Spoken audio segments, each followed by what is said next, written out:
তাহলে কবির কথা কাব্য কথা ছন্দ করা চায়।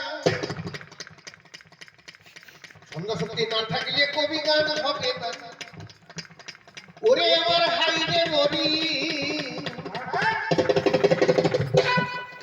ওগো করুণ বিবেচনা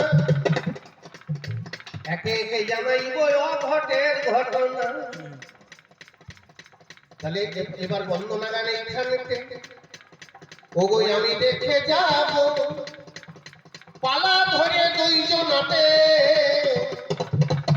এইবার লড়াই আরম্ভ করব। তবে কেমন করে কোথা থেকে নিমন্ত্রণ পাই, কেমন করে দোলা ভরে এইলাম সবাই, সেটা মাঝখানে কাকের কথা ওগো বলবো আমি খুলে। একদিন ফোন একটা পেয়েছিলাম আমার মোবাইলে, এই তোলাগড় শিব পূজা কমিটি মহাশিবরাত্রির উৎসব কমিটি একদিন মিটিং বসালে নানা অনুষ্ঠান করাবো সিদ্ধান্ত নিলে।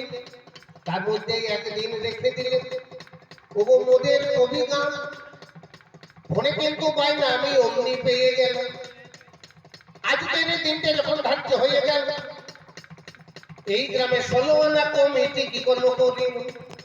তার মধ্যে একজনের দায়িত্ব নেন, নাম তার মাননীয় গৌরবাণী। দেখছেন সবাই গৌর বাবু তখন ফোন দিলেন করে বাইনা করে দিলে ফোনের ভিতরে। আজকের দিনটা যখন ধার্য হয়ে গেল পরপরে রাত জায়গায় অবস্থা দল প্রত্যেকে নাইট আমরা বাইরে কাটাই। গতকালে মাগো আমরা ছিলাম কোথায়, গতকাল মোদের গান বাঁকুড়া জেলায় ছিল।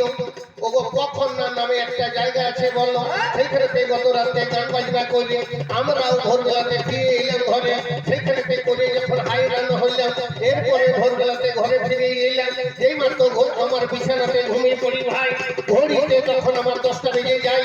উঠে পড়ে আমরা ব্রাশ করে নিলাম, চা খেয়ে সকাল সকাল খাওয়া দাওয়া সারিলাম। এরপরে আমরা বিছানাতে অল্পক্ষণ গড়িয়ে নিলাম। তাই 4টাতে পৌঁছে গেলাম আমরা সবাই। 4টাতে গাড়ি যখন অমনি ছেড়ে দিলাম 1 ঘন্টা পরে আমরা রানীগঞ্জে এলাম। একটা দোকানে চাই আমরা খাই। ধীরে ধীরে আমার গাড়ি যখন এগিয়ে যায় এরপরে পান্ডবেশ্বর পেরিয়ে গেলাম। তারপরে ভীমগড়ে আমরা এসেছিলাম। এরপরে পৌঁছে গেলাম পাঁচড়া মোড়ে। গাড়ি আমার বাঁদিকে অমনি ঢুকে পড়ে।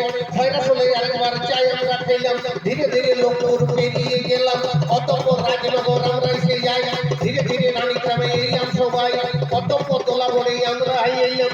এসে পরে যথেষ্ট সম্মান আমরা পেলাম। সম্মানের পরিমিতি কিছু রইল নাই। এইবারে কবিগানে চলবে লড়াই। এই মাত্র কবিগানে দল এইখানেতে এলো, আমাদেরকে প্রাইমারি স্কুলেতে ভর্তি করে দিল। যথেষ্ট সম্মান আমরা এখানেতে পাই।